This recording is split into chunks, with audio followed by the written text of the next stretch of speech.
السلام عليكم ورحمة الله وبركاته. مع بيبرس أكاديمي هنتعلم حاجة جديدة النهاردة، يلا بينا.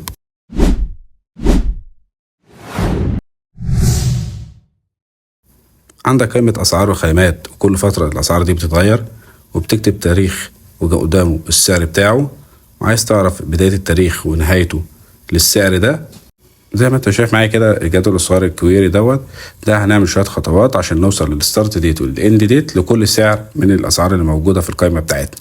يعني بداية السعر عندنا 1/1 ونهايته هتبقى 14/2، هو قبل يوم 15/2 لتغيير السعر التاني، وهكذا لحد ما يجي آخر تاريخ اللي موجود عندنا. هنحط تاريخ النهاردة للاند ديت بتاعه لحد ما يجي تاريخ جديد هيتغير لآخر تاريخ كان عندنا.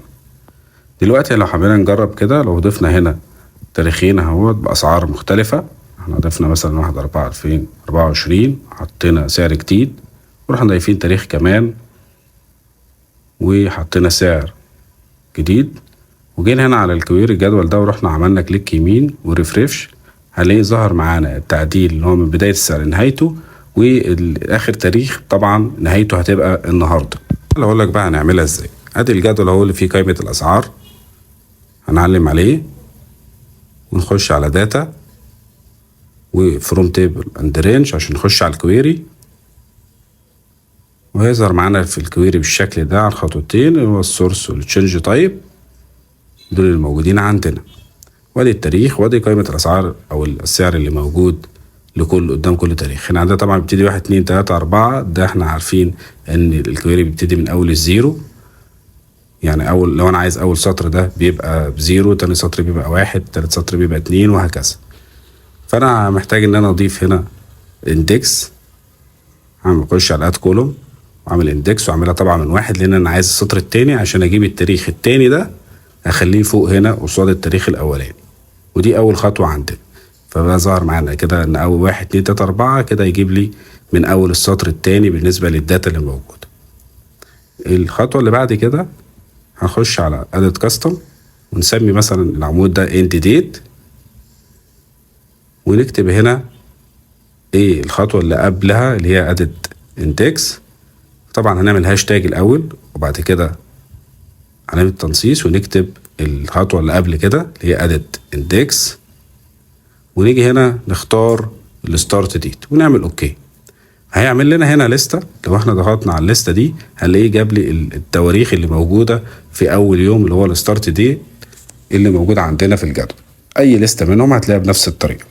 طيب احنا هنعمل تعديل بسيط عشان نجيب اللي هو التاريخ اللي بعده بس.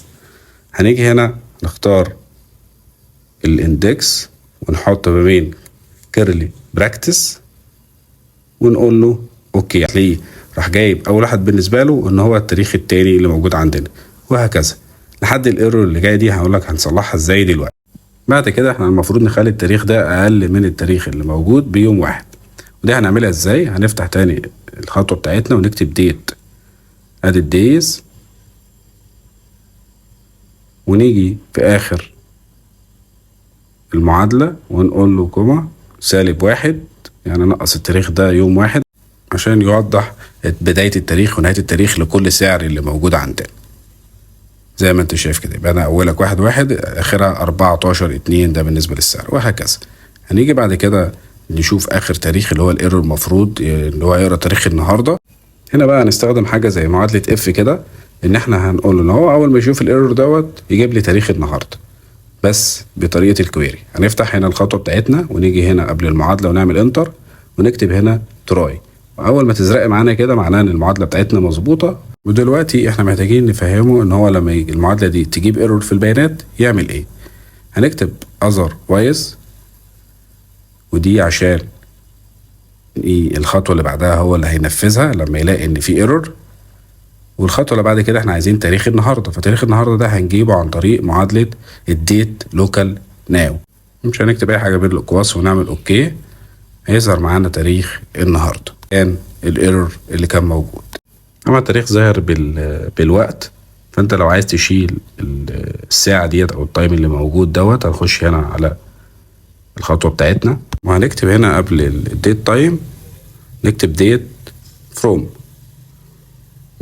بس كده هنقفل القوس وهو هيجيب التاريخ بس واشيل الساعات اللي موجودة.